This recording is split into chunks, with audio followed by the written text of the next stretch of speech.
Welcome to the Harbor and Airport Engineering. We are going to start our new chapter, Navigation Aids. Navigation aids મતલબ navigation માટેની જરૂરિયાતની વસ્તુ. First aid સાંભળ્યું હશે. First aid મતલબ પ્રાથમિક જરૂરિયાત. જે રીતે પ્રાથમિક જરૂરિયાત હોય છે એવી જ રીતે હાર્બર અને ડેક ઉપર નેવિગેશન એડ્સ હોય છે. જે નેવિગેશન એડ્સનો ઉપયોગથી આપણે જાણકારી મેળવી શકતા હોઈએ છીએ. તો આ જાણકારી એટલા માટે મેળવવી મહત્વની હોય છે કે લેન્ડ ઉપર આપણે આરામથી કોમ્યુનિકેટ કરી શકતા હોઈએ છીએ, લોકોની અવર જવર અને સારવાર કરી શકતા હોય છે. જ્યારે દરિયામાં એ જ વસ્તુ બહુ ડિફિકલ્ટ થઈ જતી હોય છે. એટલા માટે જ્યારે પણ દરિયાની વાત આવતી હોય ત્યારે નેવિગેશન એડ્સ બહુ જ મહત્વની હોય છે. નેવિગેશનનો મતલબ લોકોની સ્થિતિની જાણકારી, પર્ટિક્યુલર લોકેશન ઉપર શું કામ થઈ રહ્યું છે, શું એક્ટિવિટી થઈ રહી છે એની જાણકારી ડાયરેક્ટ આપણને હાર્બર ઉપર બેઠા બેઠા મળી જાય. એ જ નેવિગેશન એડ્સ હોય છે. આ જ ચેપ્ટરમાં આપણે સ્ટડી કરવા જઈશું importance of navigation aids, types of navigation aids, requirement of signal, what is lighthouse, what is beacon light, floating navigation aids, LORAN and radar as an electrical device. Now we are going to start our first topic, importance of navigational aids. For safe, efficient, economic and comfortable travel of vessels in river, channel, harbor and long lake, ocean, shore, etc. Navigation are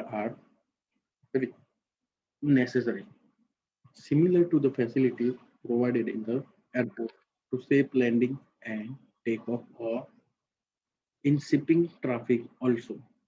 Certain aids are necessary. These are called the navigation aid.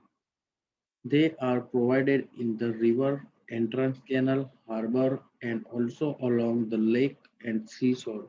These navigation aids may be of the floating or fixed types and provided with lighting bulbs or other sounding device and radar reflection.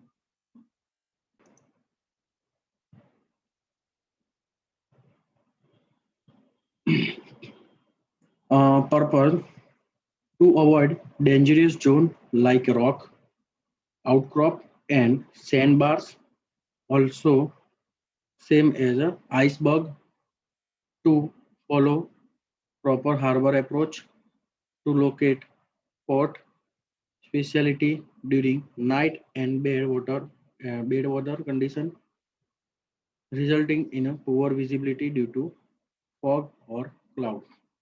और navigation એડ્સનો મહત્તમ ઉપયોગ દિશા સંચાલન માટે થતો હોય છે.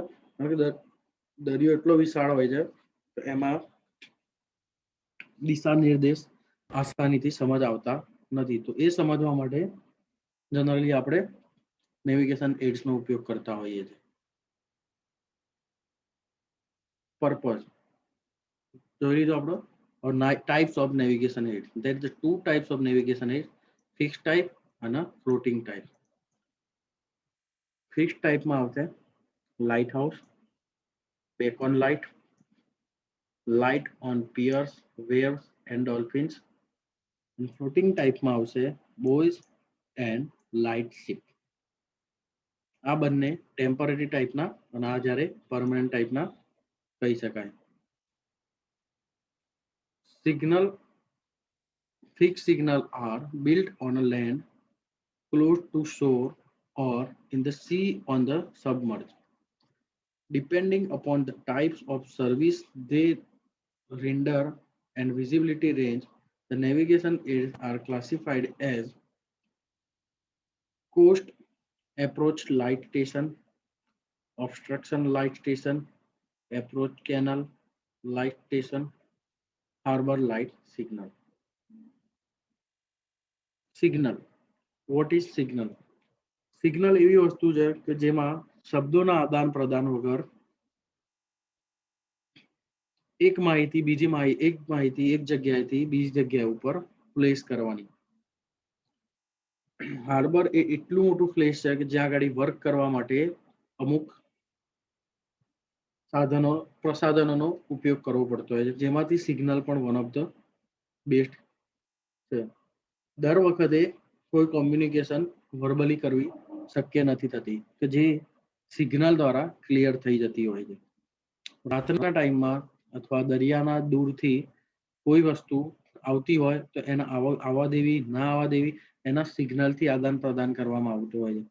એ સિગ્નલના આદાન પ્રદાન રૂપે સિગ્નલની રિક્વાયરમેન્ટ્સ બી હોય છે. તો જોઈએ આપણે સિગ્નલની requirements. First, complete attention, permit time for easy response, make it meaning clear and a glance, command respect, visibility distance, etc.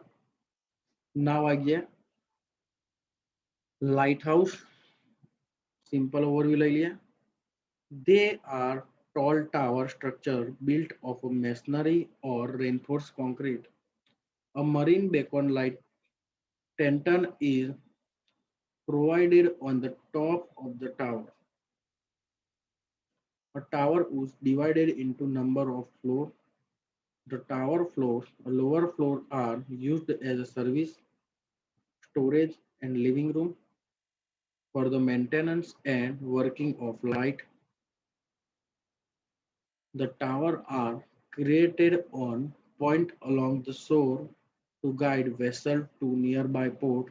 These lighthouses are also constructed on reefs, shoals, or other point of danger to vessel.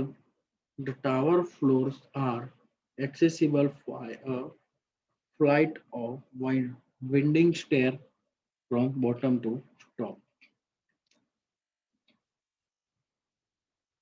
હવે આપણે જોઈએ light house એક બહુ જ heavy structure હોય છે કે જે દરિયામાં અમુક ઠેકાણે મૂકવામાં આવતું હોય છે. હવે કેવી જગ્યાએ એને ક્યાં મૂકવું એ હાર્બરના એન્જિનિયર્સ અને એક્સપર્ટ ટીમ ડિસાઇડ કરતી હોય કે જ્યાં ગાડી હાર્બરમાં અથવા કોઈ દરિયામાં વાહનોના અવર જવર માટે, કોઈ એક્ટિવિટીઝના ધ્યાનમાં રાખવા માટે અથવા ત્યાં ગાડી નિગરાણી રાખવા માટે કરવામાં આવતી હોય છે. લાઇટ હાઉસ એ પરમાનન્ટ સ્ટ્રક્ચર હોય છે કે જે થોડાક ફ્લોર્સથી બનેલું હોય છે. ફર્સ્ટ આપણે જોઈએ તો આ આપણું ગ્રાઉન્ડ લેવલ આવી ગયું, એના ઉપર ફાઉન્ડેશન, પછી આ ફ્લોર 1, 2, 3, 4, 5, એના ઉપર બેકોન લાઇટ. દરેક ફ્લોર દરેક અલગ અલગ એક્ટિવિટીઝ માટે યુઝ કરતા હોય છે. બરાબર છે.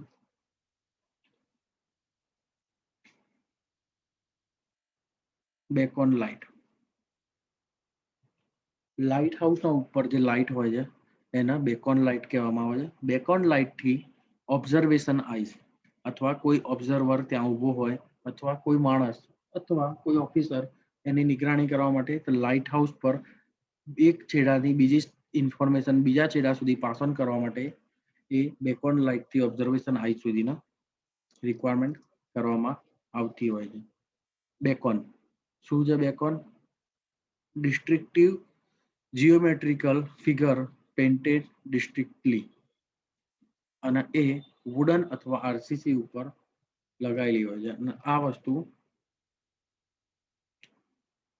લાઇટ હાઉસ ઉપર ટીંગાડેલી હોય છે, જેમાં આવે છે first order light, second order light, third miscellaneous smaller lights.